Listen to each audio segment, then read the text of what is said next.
પડે છે, સાથે વિમાન ક્રેશ થવાની ઘટના બને છે, જેથી અકસ્માતની સંભાવના વધે છે.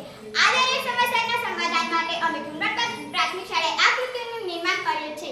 કૃતિ તૈયાર કરવાનો હેતુ આકાશમાં હવાઈ મુસાફરી દરમિયાન વિમાન ક્રેશ થવાની ઘટનામાં પેસેન્જરની સીટોનો ભાગ વિમાનના એન્જિનથી અલગ થઈ જાય અને પેરાશૂટની મદદથી મુસાફરોનો બચાવ થાય. આકાશમાં ઉડતા પક્ષીઓને વિમાન ઉડાડવાની ઘટનાને રોકવા માટે વૈજ્ઞાનિક સિદ્ધાંત સિસ્ટમનું સંચાલન સ્માર્ટ ટેકનોલોજી અને આધુનિક સંચાર સ્વરૂપો દ્વારા કરવામાં આવે છે.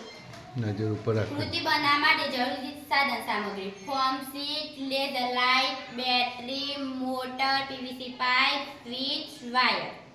કાર્ય પદ્ધતિ સૌપ્રથમ એક પીવીસીની ફોર્મ શીટ લઈ જેના વિમાનના જુદા જુદા આકારો કાપવામાં આવ્યા. આમ વિમાનનું મોડલ તૈયાર કરવામાં આવ્યું. તેમાં 9 વોટની બે ડીસી મોટર લગાવવામાં આવી. વિમાનના આગળ લેઝર લાઇટ લગાવવામાં આવી. આમ વિમાનનું મોડલ તૈયાર કરવામાં આવ્યું. જ્યારે હવાઈ મુસાફરી દરમિયાન વિમાનના બંને એન્જિન કામ કરતા બંધ થઈ જાય ત્યારે પાયલટ એક સ્વિચ દબાવે છે અને વિમાનમાં રહેલા પેસેન્જર સીટો સાથેનો ભાગ વિમાનથી અલગ થઈ જાય છે અને પેરાશૂટની મદદથી જમીન પર સુરક્ષિત થઈ જાય છે અને વિમાનમાં રહેલા મુસાફરોનો જીવ બચી જાય છે. આ અમારી કૃતિની કાર્ય પદ્ધતિ છે.